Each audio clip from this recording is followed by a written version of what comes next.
Hey YouTube, this is your favorite homeboy, Edward, and today, I'm not a model, but I want you to know I'm sporting this nice flannel shirt here, black and red, from the good old days, like a lumberjack. You're probably thinking farmer.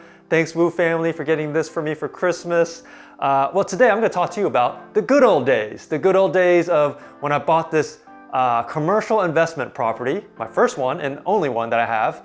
And we're even gonna look at some good old day videos. We're gonna show some old videos of this investment property. Here's why you wanna watch this video.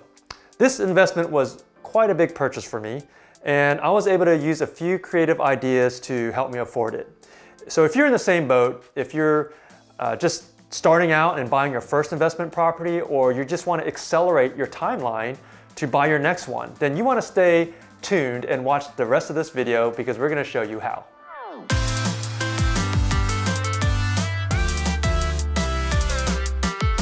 Okay, so today we're gonna talk about 167 Williams Drive in Georgetown, Texas. When I first started my real estate company, I wanted an office because I wanted to be legit. So the problem with that is I wanted an office on Williams Drive, which is the main street, main drag in Georgetown, Texas, and real estate wasn't cheap. It's cheap compared to where you live, I guess, but I needed about $75,000 for the down payment and to renovate it. So I'm like, where am I gonna get this money? So there's 4 ideas I want to share with you that helped me to be able to purchase and afford this building. First thing I leveraged was my current assets. So I had a rental home. It wasn't performing like out of this world. So I sold it and I took the equity and used that for my down payment, or part of the down payment. And I did a 1031 tax deferred exchange. So what that means is I wasn't taxed on any of the equity that I was able to pull out. So that helped that money go further. So the first step was leveraging your existing assets. The second, leveraging people. So I also found a partner, my brother-in-law, thanks bro, and he decided to partner with me. He was okay with me making all the decisions, which is important because if you have a partnership where it's 50-50, then every decision you have to make together, and it's just more of a likelihood where you may not agree on something, and that just causes tension in the partnership that you don't want. So in our partnership, I made all the decisions and everything was halvesies. So all the expenses were now cut in half. So that was awesome. So I leveraged people, 50% off, baby. I leveraged my existing assets. And then I also leveraged renters. So I didn't want just an office that's going to be in the expense column. I wanted an investment property. I wanted something that's going to bring in revenue. And so I was like, why not, if I'm going to buy something that has enough space for renters, kind of like a duplex, right? Live in one side, rent the other side out. And it's so funny because I'm not a pet person. If your dog came up to me, I'd be like, don't touch me. I don't want to pet that dog. I got to wash my hands and everything. And God has a sense of humor because the only building I found with a viable tenant paying good money was a building that on the back there was a pet grooming business. And a pet grooming business is pretty hard on a property. I mean, you got hair flying over the place, you walk in, it smells like pets. I'm like, oh man, really? But hey, they had good rent, so that was a good fit for me. So I got a building with a great renter that was occupying half the building. I got a partner that was covering half the expenses. I have this rental property that I'm selling that's gonna give me a big influx of capital.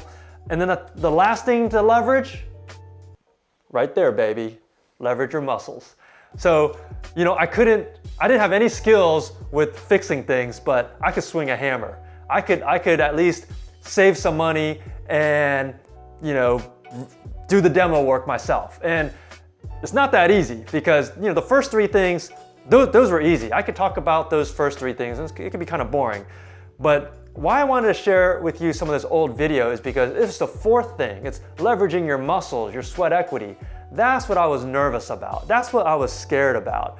And I want to show this video to you because, you don't have to be scared. It's something you could do with some good friends. It could actually be a really fun project. And so I want to thank my friend Brett for talking me into swinging the hammers, because at first I was like, nah, I'll just pay someone. But he's like, no, we can do this. And I saved thousands of dollars doing the demo work myself. So check out these videos, grab some popcorn, and let's get a throwback to Edward 10 years ago.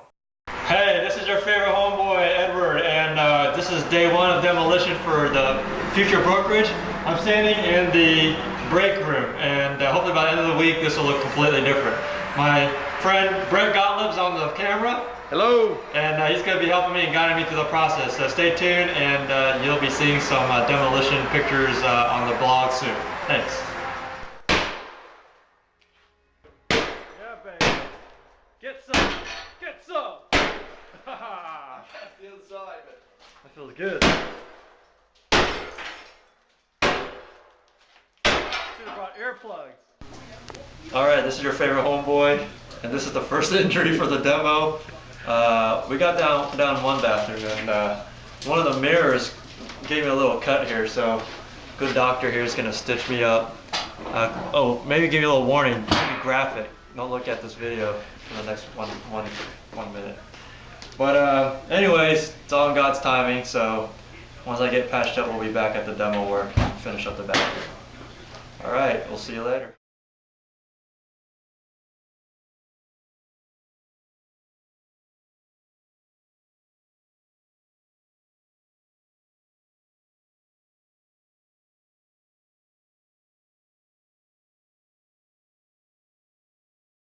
Hey, this is your favorite homeboy, Edward. Day 2 of demolition. You can tell the weather's changed, a little snowy, but good thing we're working indoors. Biceps feeling pretty good from the mirror falling on me, and Brett is at the doctor's now, so be praying for him. And we got Wayne Filer today, he's helping us out. Say hi. How goes it? And we got Ralph helping us out today. We're gonna work on the floors. And stay tuned for more pictures and updates on the blog and on Facebook. Thanks. Now, as you can see, most of the demo work has already been done by Brett, and so today, day 2 of demolition is really debris day, picking up the debris. But this is just really unacceptable. You know, when you have workers like this, just dumping their trash and their soda on the floor, and they don't keep up after themselves. And that's why guys like Brett, they can't stay in business long, because although they're good at demolition, their personal hygiene is just really horrible. You got that razor there, I bet that's his too. So just future contractors out there, make sure you don't make the same mistake, because that is just sloppy. Unacceptable. Hey Wayne Dog, we're here at the garbage site, and we're dumping all this. This is how many? 3 cubic yards? 3 cubic yards, they say. And we had to use a couple addresses to get it in here, since you're only allowed 2. We're gonna just dump it here, and then they're gonna shove it in there. So there we go. I'm just managing. All right, there's the after shot. There's all the debris, and there's a clean truck bed. Yeah, baby. Wayne Dog versatile. Man versatile. She's got Sawzall, sledgehammer.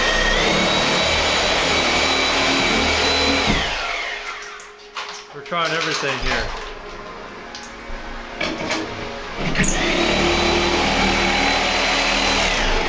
There's a bathtub. We're running out of power here. This is dump number 2, our second dump of the day. No pun intended. There's the glass mirrors. One of this guy cut me right here. So we're about to throw this overboard. Here we go. Dump number 2. We're almost done for the day. That's almost all the debris. We got one more load. All right. We're gonna hope this mirror doesn't get him again. You see the chip there? This is the mirror. That's what sent Ed to the hospital. I want to teach you fast. Ever do that to me again in my family. You understand? Take that. Bye-bye, mirror. Ugh. Tell him, Ed. I did it in love.